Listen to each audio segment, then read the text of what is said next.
ఓం శ్రీ మహాగణాధిపతయే నమః. శ్రీ గురుభ్యో నమః.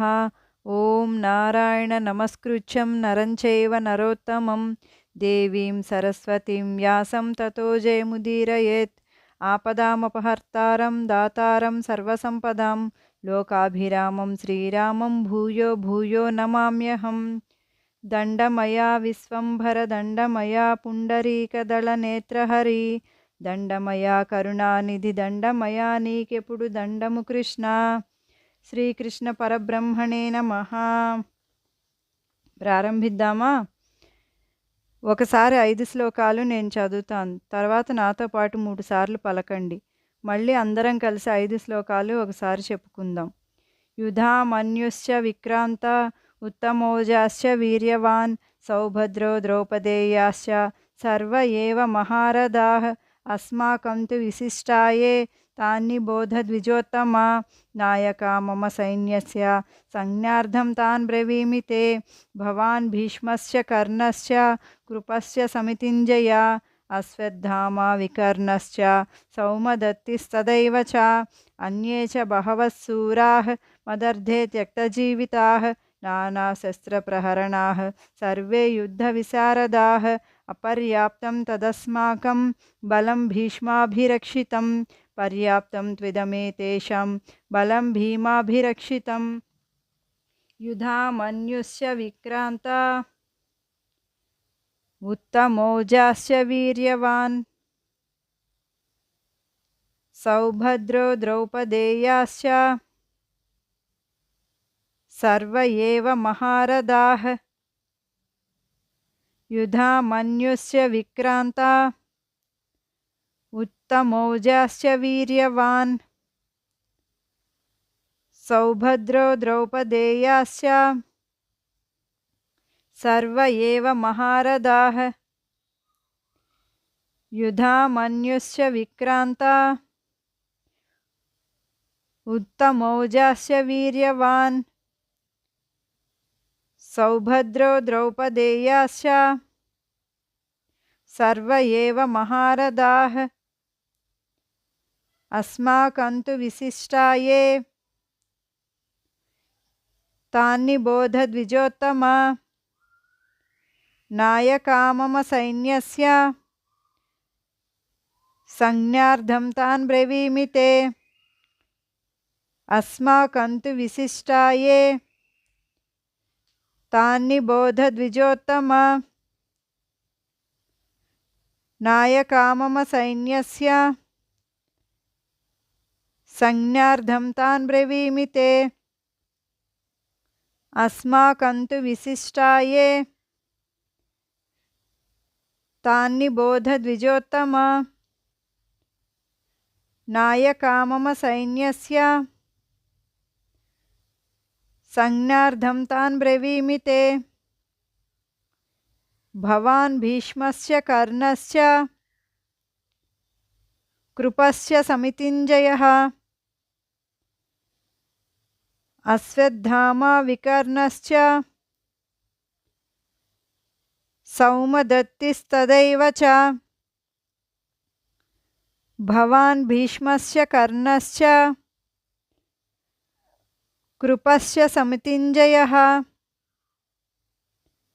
అశ్వత్థామా వికర్ణశ్చ సౌమదత్తిస్తదైవ చ. భవాన్ భీష్మస్య కర్ణశ్చ కృపస్య సమితింజయః అశ్వత్థామా వికర్ణశ్చ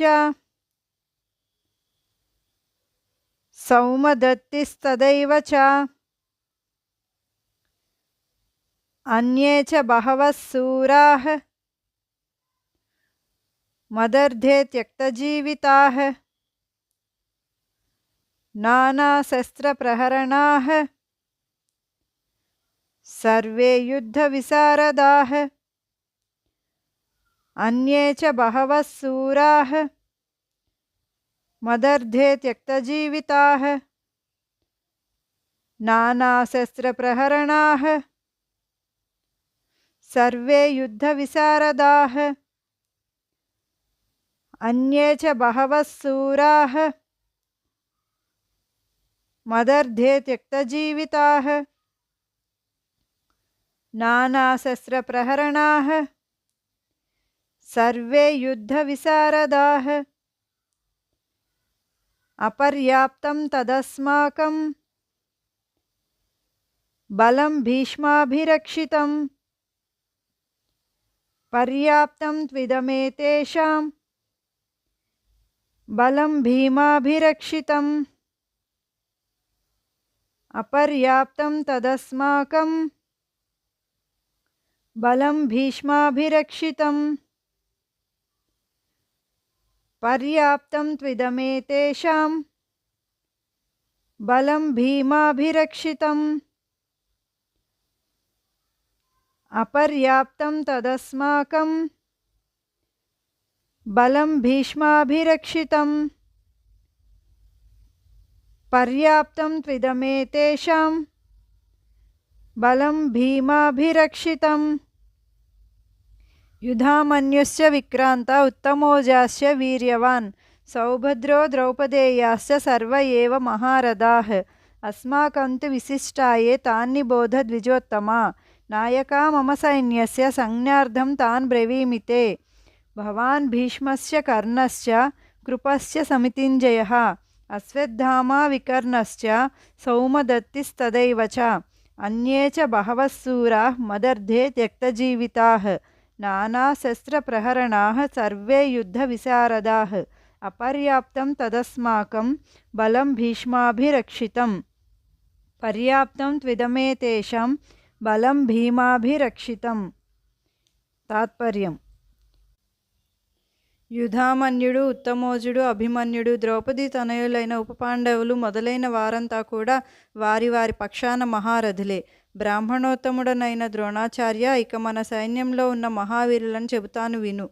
మీరు భీష్ముడు, కర్ణుడు, కృపాచార్యుడు, అశ్వత్థామ, వికర్ణుడు, సౌమదత్తి, జయద్రథుడు మరియు నా కొరకు తమ ప్రాణాలనైనా విడువగల వాళ్ళు, అస్త్ర శస్త్ర సంపన్నులను, యుద్ధ విద్యా విశారదులను అయిన అనేక మంది ఇతర సూర్యులు మన వైపున ఉన్నారు. అపరిమితమైన మన సైన్యం భీష్ముడిచే రక్షింపబడుతూ ఉంది.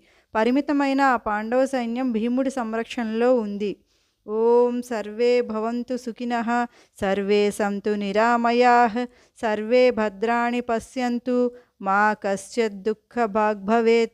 సర్వం శ్రీకృష్ణ చరణారవిందార్పణమస్తు. స్వస్తి.